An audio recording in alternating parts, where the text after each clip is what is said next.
Hello friends, my name is कन्या Munjare. Mind pro classes में आप सभी का स्वागत है। आज हम क्लास 9th के चैप्टर नंबर 1 नंबर सिस्टम अर्थात संख्या पद्धति के कुछ महत्वपूर्ण सवालों को देखेंगे। इसी क्रम में आज हमारा पहला सवाल है, is zero a rational number, can you write it in the form p by q where p and q are integers and q not equal to zero.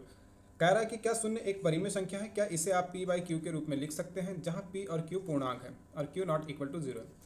दोस्तों, इस सवाल को हल करने से पहले हमें यहाँ देखना है क्या कि रेशनल नंबर आखिर क्या होते हैं, अर्थात परिमेय संख्या क्या होती है। ठीक है दोस्तों, यदि मैं परिमेय संख्या की बात करूँ तो वह संख्या जिसे हम p बाई क्यू वह संख्या जिसे हम p बाई क्यू के रूप में लिख सकते हैं जहाँ p और q पूर्णांक हो और q not equal to zero हो। क्या कहा मैंने कि वे संख्या है जिसे हम p बाई क्यू के रूप में लिखते हैं और p और q क्या होनी चाहिए, यहाँ पूर्णांक होने चाहिए और q not equal to zero होना चाहिए। दोस्तों, इसके एग्जाम्पल्स की यदि हम बात करें परिमेय संख्या के एग्जाम्पल्स की, तो परिमेय संख्या के एग्जाम्पल में कुछ हम जैसे कि प्राकृतिक संख्या, पूर्ण संख्या, पूर्णांक संख्या, सम संख्या, विषम संख्या, दशमलव संख्या आदि संख्याओं को हम परिमेय संख्या के अंतर्गत रखते हैं। दोस्तों, यदि मैं बात करूं कि प्राकृतिक संख्या क्या है, प्राकृतिक संख्या की यदि मैं बात करूं तो प्राकृतिक संख्या को सबसे पहले तो हम क्या बोलेंगे, एन से इसे क्या किया जाता है, दर्शाया जाता है। और जितने भी नंबर्स हमें प्रकृति ने दी हैं, जितने भी नंबर्स हमें प्रकृति ने दिए हैं वे सभी के सभी क्या है, प्राकृतिक संख्याएं हैं। प्राकृतिक संख्या एक से अनंत तक होती है। कहाँ से, एक से लेकर के अनंत तक। तो दोस्तों, हम कह सकते हैं कि प्राकृतिक संख्या एक से शुरू होकर के अनंत तक जाती है। इसके बाद दोस्तों, यदि हम प्राकृतिक संख्या में बोले कि प्राकृतिक संख्या को हम कैसे परिमेय संख्या कहेंगे, परिमेय संख्या की हमने डेफिनेशन देखे क्या कि वह संख्या जिसे हम p बाई क्यू के रूप में लिखते हैं। दोस्तों, हमारे पास जितने भी नंबर्स हैं, जितने भी नेचुरल नंबर्स है, यदि हम इन नेचुरल नंबर्स के अपान में यदि एक रख दे तो क्या संख्या में कोई परिवर्तन होगा? नहीं होगा। जैसे मैंने कहा क्या, जैसे मैं 2/1 रख दूं, संख्या में किसी प्रकार का परिवर्तन है क्या? नहीं है। ये हमारा हो जाएगा p और ये हमारा हो जाएगा q। और दोनों क्या है हमारे पास, p और q दोनों हमारे पास क्या है, इंटीजर्स है। क्या है हमारे पास, इंटीजर्स है। जहाँ q not equal to zero, देखो दोस्तों q में जीरो नहीं है, यानी एक से लेकर के अनंत तक के नंबर हो सकते हैं q में, लेकिन जीरो नहीं हो सकता। तो इस प्रकार हम कह सकते हैं कि जितने भी नेचुरल नंबर्स है उसे हम p बाई क्यू के रूप में लिख सकते हैं, अर्थात यह भी एक परिमेय संख्या होती है। इसके बाद दोस्तों, यदि हम बात करें पूर्ण संख्या, होल नंबर्स की, होल नंबर्स भी परिमेय संख्या का ही एक उदाहरण बोल सकते हैं हम। होल नंबर्स, सबसे पहले तो हम देखेंगे कि होल नंबर्स को हम W से डिनोट करते हैं। किससे डिनोट करते हैं? W से डिनोट करते हैं। और होल नंबर्स की यदि बात की जाए तो प्राकृतिक संख्या में जो नेचुरल नंबर्स होते हैं, नेचुरल नंबर्स में यदि हम जीरो को शामिल कर दें तो जो नंबर्स हमें मिलेंगे जीरो से लेकर के इन्फिनिट तक, वे सभी के सभी क्या हो जाएंगे, होल नंबर्स हो जाएंगे, अर्थात पूर्ण संख्या कहलाएगी। तो क्या कहा मैंने, जीरो से लेकर के इन्फिनिट तक के जितने भी नंबर्स हैं वे सभी के सभी क्या है, हमारे होल नंबर्स हैं। अब दोस्तों, होल नंबर्स के भी अपान में यदि आप एक रखते हैं तो इसे हम p बाई क्यू के रूप में शो कर सकते हैं, जहाँ p और q क्या है, इंटीजर्स है। आप देख सकते हैं कि p और q क्या है, इंटीजर्स है। अब इंटीजर्स क्या होते हैं, दो बार आ गया शब्द, नेचुरल नंबर्स में भी आ गया है और होल नंबर्स में भी हमने नाम लिया कि इंटीजर्स। इंटीजर्स यानी होता है दोस्तों पूर्णांक।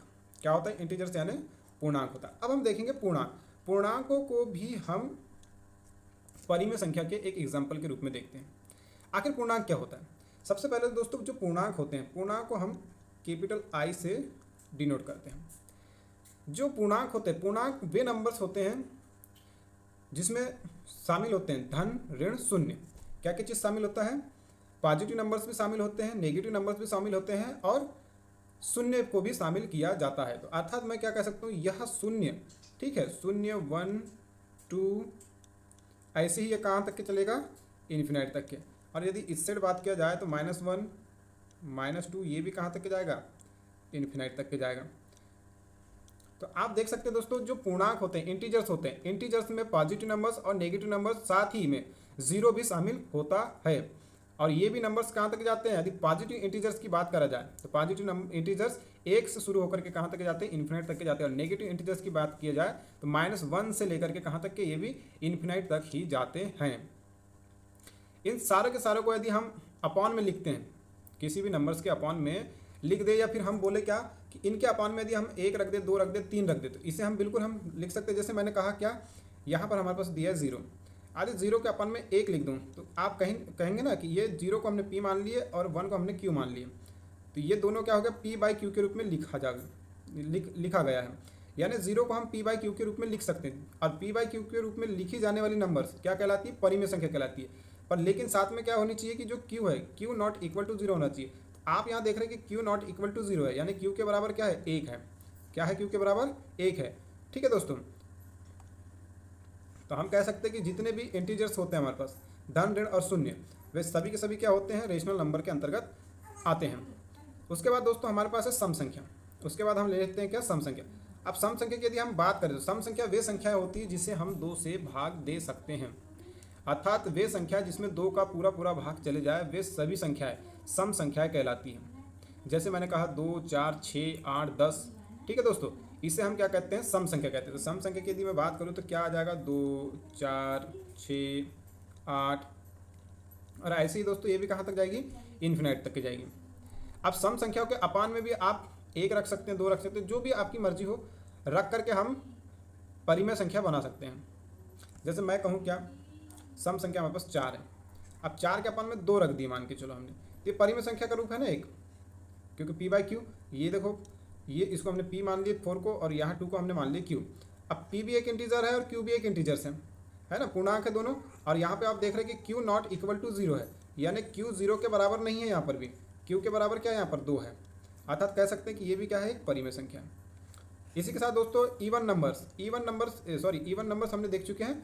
अब हम देखेंगे क्या, ऑड नंबर्स। ऑड नंबर्स क्या होते हैं, वे नंबर्स जिसमें 2 का भाग नहीं जाता।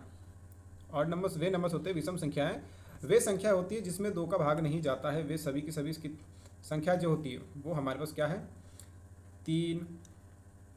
ठीक है, 3 के बाद यदि आप चले तो 5, 7, और ये भी कहाँ तक के चले जाएगी, इन्फिनाइट तक के चले जाएगी दोस्तों, विषम नंबर्स। इसके बाद आते हैं क्या, दशमलव संख्या। दशमलव संख्या को भी हम परिमेय संख्या के अंतर्गत रखते हैं, पर किन दशमलव संख्याओं को हम परिमेय संख्या के अंतर्गत रखेंगे ये जानना बहुत जरूरी है। तो सबसे पहले हम देखते हैं क्या, एक होती है टर्मिनेटिंग नंबर्स। ठीक है, हमारे पास दशमलव में हमारे पास 2 चीज़ मिलता है, वो 2 चीज़ें क्या है उसको हम देखते हैं। दशमलव संख्या में हमारे पास 2 चीज़ें हैं। पहली है हमारे पास क्या, शांत दशमलव, और एक है हमारे पास क्या, अशांत दशमलव। दोस्तों अब शांत दशमलव क्या होते हैं, ऐसी दशमलव संख्या जो कुछ दशमलव के बाद क्या हो जाए, उनका दशमलव विस्तार क्या हो जाता है, रुक जाता है। ऐसी दशमलव संख्या जिनके दशमलव के बाद में, कुछ दशमलव अंकों के बाद में उनका विस्तार रुक जाता है, वे क्या होते हैं, शांत दशमलव की कैटेगरी में आते हैं। उसके बाद यदि हम बात करें अशांत दशमलव की, तो अशांत दशमलव वे दशमलव संख्या होती है जिनका दशमलव विस्तार अनंत तक जाता है। कहाँ तक जाता है, अनंत तक जाता है। ठीक है दोस्तों, तो हमने देखे क्या, शांत और एक देखे अशांत। शांत दशमलव की यदि हमने बात की है तो वे दशमलव संख्या है जो कुछ दशमलव संख्या के बाद में क्या होता है, उनका विस्तार रुक जाता है। उसके बाद हमने देखे क्या, अशांत दशमलव। अशांत दशमलव यानी कि अनवसानी दशमलव, ऐसी दशमलव संख्या जिनका दशमलव विस्तार अनंत तक जाता हो, वे सभी के सभी अशांत दशमलव के अंतर्गत आते हैं। अब दोस्तों अशांत दशमलव में भी हमारे पास 2-3 कैटेगरी है। अशांत दशमलव में भी हमारे पास 2-3 कैटेगरी मिलती है, मोटा मोटा 2 कैटेगरी है। पहली तो है आवर्ती दशमलव, आवर्ती दशमलव, और एक होता है अनावर्ती, अनावर्ती दशमलव।